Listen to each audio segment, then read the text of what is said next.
Assalamu alaikum. Happy Ramadan. I hope it has been a blessed one for you. So, today I wanted to share a little bit more about how going towards God will always lead you to what's better. So, in my previous video, I had talked about my reversion and how when I reverted, it was kind of like spur of the moment. And when I came back to the States, um, I wouldn't say I didn't practice, but I wasn't like the best Muslim I could be.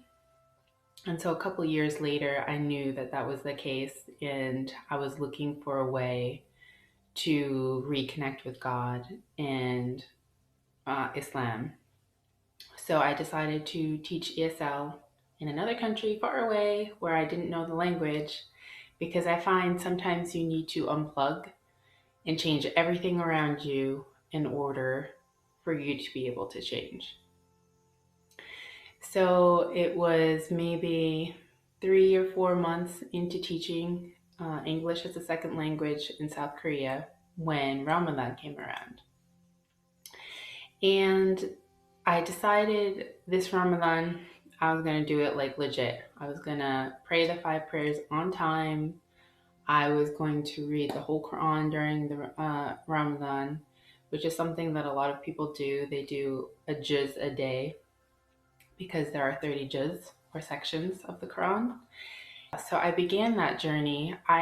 Was not wearing hijab since I had converted. So that was in 2008 still. So from 2003 when I had initially converted to 2008, 5 years, I really hadn't thought about like, why don't I wear hijab? But when you start praying regularly, you start wearing hijab. And when you are fasting, everything slows and your mind slows and your heart slows and it gets soft because you're starving every day and you're so thankful at the end of the day just for water. Even today, but every day I fast, when I drink water, I have never been more grateful in my life. Subhanallah. So you're in the right state to change during Ramadan if you're fasting and you're really trying to seek a connection with Allah. We're told in the Quran when we take one step towards Allah, He takes 10 steps towards us. And I find this to be the truth every time as well.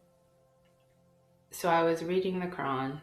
I came upon the verse where it first commands men to lower their gaze and to guard their private parts and to be modest.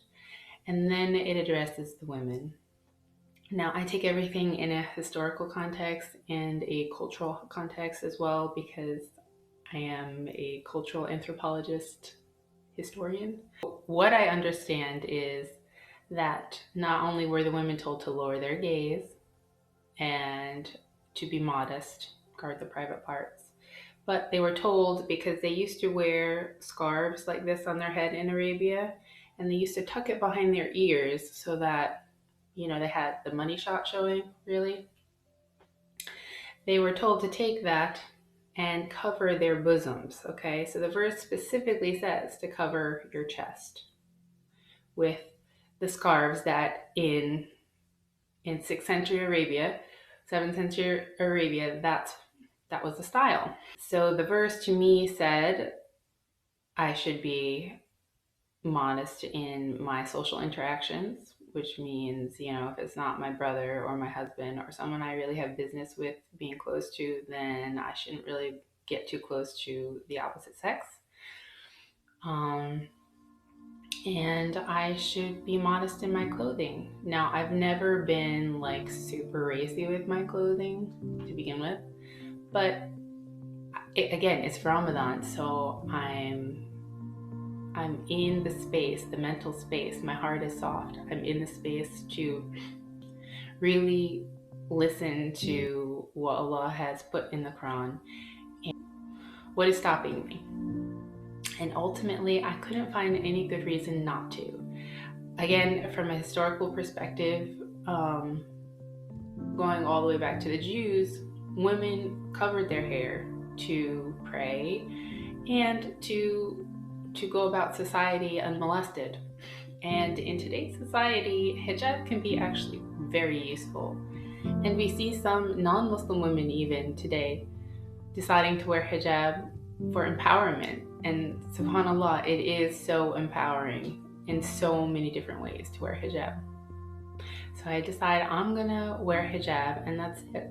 That's what I'm gonna do. So I go back to the school where I'd been teaching in hijab, and they know that it's Ramadan because I had talked to them about fasting. Usually you would eat lunch with the kids, but I wasn't eating lunch, so I had to tell them what was gonna go on for the next month. And I think at the time they took it like, oh, this is just her, the month of Ramadan. After it's over, she's gonna take it off. So it was about 2 weeks more, and then Ramadan was over, and they knew because I had been eating lunch with them. And the head teacher called me into her office. Long story short, at the end of the conversation, it was basically like, well, since you're gonna wear that, we're probably gonna find somebody else. And so walking home, I'm trying to contemplate what I'm gonna do because I'm scheduled to go to my sister's wedding in the States in about a week. And if I decide to return, I might not have a job to return to. I felt like this was Allah. Allah was saying, okay, what are you gonna do in this situation? Are you gonna cave and take off the hijab? Or are you gonna believe in what I've mandated and believe that I have a greater plan for you?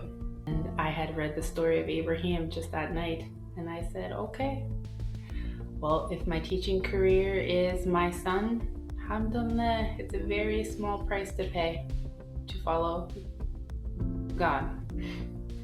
So I decided to pack up all my stuff, go to my sister's wedding, and on the side of all of this, since marriage is half your deen, I had been talking to a man back in America. And when he found out I was coming home and I told him the story, he was outraged, and we had a good conversation about it. And he suggested, why don't I come visit him? And I was like, ooh, okay, why not? So he bought me a ticket because we had been talking through email, and you get a feel for who somebody is when they write to you. And I wasn't too overexcited because, a lot of people can write wonderful things as well and then turn out to be somebody else. But I was hopeful. So after my sister's wedding, I boarded a plane to New Orleans.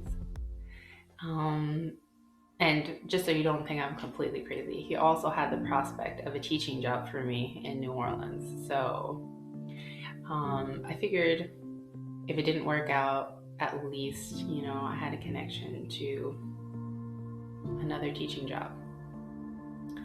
So I get on the plane and I get to New Orleans, and nobody is at the airport. It turns out that he thought I wasn't coming because I didn't call. I'm not that type of person. When I tell you I'm coming, and that's it. I'm not gonna keep calling you to confirm.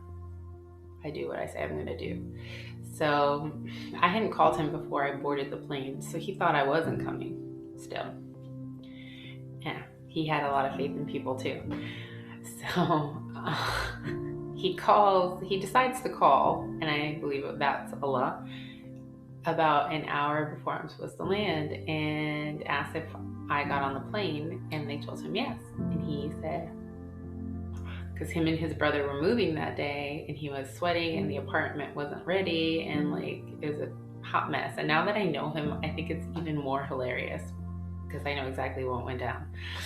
But anyway, so no one's at the airport, and I'm standing there for a good 10 minutes, and I'm like, oh my goodness, I just flew to New Orleans. maybe there's a reason I'm supposed to be here. So I ask a nice security guard. She lets me use her phone. And I call and I'm like, hey, I'm here. Where are you? And he was like, oh, right here. And he was like walking towards me from the parking lot. It was surreal. And he had flowers, which was sweet.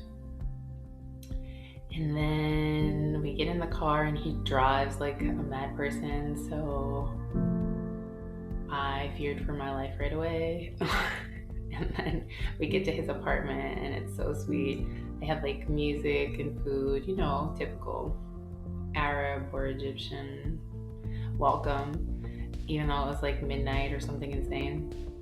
And I had been traveling from South Korea to my sister's wedding to New Orleans, and so the time zones had been changing and I didn't get much sleep. So, you know, we talked for a little bit and I politely excused myself to bed.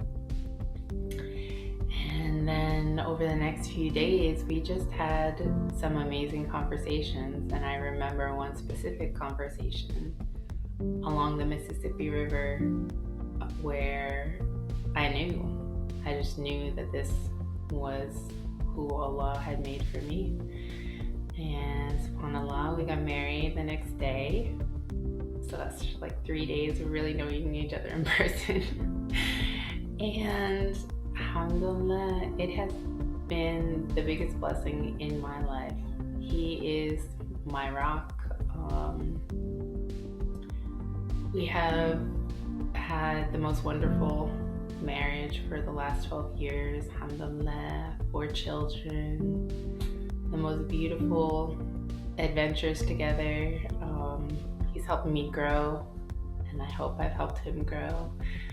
And yeah, and we're still pushing each other to be better and do better every day. And I think that's something that a lot of people don't have in their life. So alhamdulillah. But the whole point of the story is Ramadan is an amazing time, and you should really take advantage of your state during fasting. And the second is, when Allah is testing you, have faith. He will replace whatever you're holding on to so tight and you think you need with something infinitely better. And I want to trade my husband for any teaching job in the whole entire world, or any amount of money. Alhamdulillah. We still have a good week and some left of Ramadan. You can still take advantage.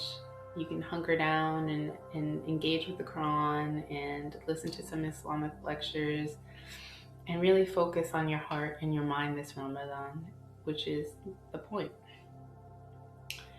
To get better. You should get better every year. I sincerely hope that the rest of your Ramadan is blessed. Assalamu alaikum.